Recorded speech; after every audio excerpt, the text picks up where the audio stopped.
So ito i-testing natin mga ka-best boys yung dalawa nating Philippine 4200 na fully automatic. Kung saan siya mabubuhay at kung saan rin siya mamamatay kapag nawala at bumalik yung ilaw natin. Napakahalaga nito kapag yung mga naiiwan sa ating bahay ay may kapansanan, babae, mga bata at may atensyong medikal. Kung halimbawa naman mga ka-best boys na bumaba yung langis ng ating generator na to, kusa na rin itong namamatay dahil ito ay merong oil sensor para hindi kumatok yung ating generator. Kapag nawala ng supply, magba-brown out, dapat kusang mabubuhay yung ating mga generators. Yan, nawala na ng kuryente.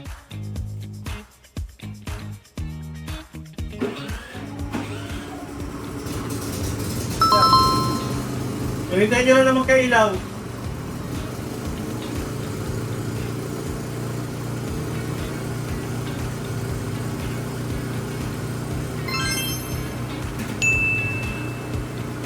Sabay din sila mga ka-best friend.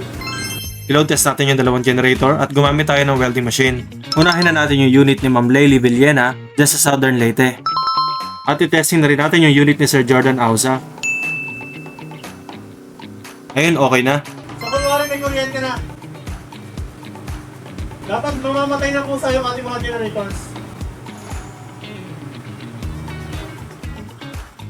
So naunang mamatay yung isang generator na yun dahil nauna natin isaksak. Ito ay contactor type na kaya napakabilis ng switching nito na halos hindi ma-recognize sa mga appliances natin. So kaya nito mga ka-best buys ang aircon, ilaw, electric fan, TV, wifi at iba pang mga appliances at gadgets na nandyan sa inyong bahay.